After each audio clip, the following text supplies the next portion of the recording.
AITA for refusing to give my partner the code to my safe. Update at the bottom, throwaway and usual mobile formatting apologies. I 32 F and a gemologist. I spend my days in the lab testing and identifying stones. From the nature of my work, I also have a large and valuable collection of jewelry, but also gem specimens that I keep in a safe I specifically bought and had installed to keep them safe. I also have a second smaller safe for keeping important documents like passports. I own my home, and my boyfriend, 33M, of 2 years, recently moved in as he was renting before. I gave him the code to the smaller safe so he could put valuables in it, but he also wants the code for my gem safe. Not to put anything in it, but he says because we are living together now I should trust him and give him the code. I've said no because he has no reason to open the safe, as the only thing it's used for is storing my collection. He said he has no interest in my gem collection, doesn't want to look at them, but still wants the code to access them.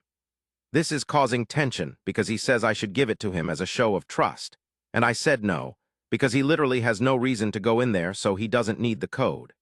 This is a 6-figure collection, so I'm not being difficult over a few little gems here. I am the only one who knows the code. So Reddit, am I being TA here?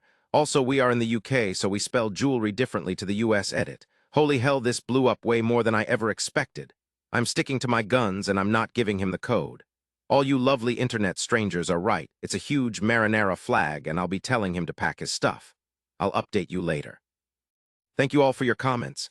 Edit 2. This keeps coming up. The safe weighs nearly half a ton. It's bolted to the floor and wall and is from a company who makes safes, vaults, and strong rooms for jewelers. You could bring the house down around it and it would still be intact. Final edit. I think I have phrased it badly, but all of the gems and jewelry in the safe are mine and mine alone. I do not keep any clients' jewelry at home. For my other business doing valuations, I rent a separate space and keep client items there. I will give an update once things have panned out. Another edit. I've checked for cameras. Thank you for the suggestions, people.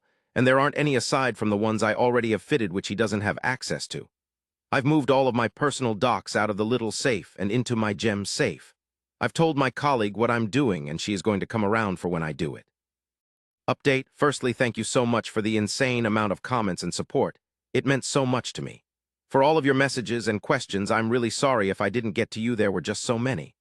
I probably didn't emphasize in my last post that we had a couple of conversations about this, and me explaining why he had no reason to go in there, etc.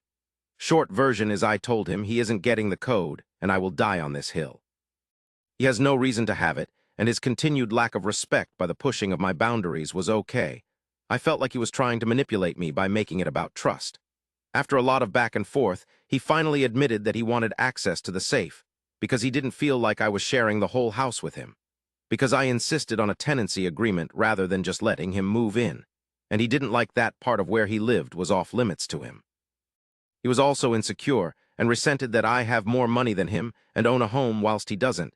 He had made a few comments about this before, but I didn't realize it was such a big issue for him. He also said that by keeping him out of the safe made him feel like I thought he was lesser than me, and that it made him feel like I was treating him like a child. I told him if that's how he feels, then this is not the right relationship for either of us, and that it was best we break up. He was shocked that I was ending things over this, cried, and asked me to reconsider. When I said no, he then got angry, called me a stuck-up B*TCH, said he was better off without me anyway, and went to his friends. I told him via text he had 30 days before he had to leave, as per the tenancy agreement, so he didn't need to stay at a friend's. He said he would be gone by the end of the week. 2 days later, he came back and packed up all of his stuff and left. He's staying with his friend now. I have changed all the locks. I have an alarm and CCTV system that's professionally monitored, and I have changed the verbal password I have to give when you call up as a precaution. I've checked all of my collection, and it hasn't been touched. I also took your guys' advice, and am giving my solicitor the code and safe deposit details to be passed to my executor in the event of my death. I feel horrible because despite all of this, I love him, but S of the comments said how I should have a partner who not only respects my boundaries, but takes an interest in my passions, and that really got to me because it's true. So many of you reached out with questions, and it made me so happy, but also sad as he never asked me stuff like that.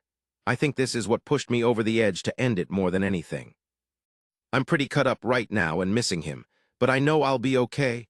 I have great friends and family around me.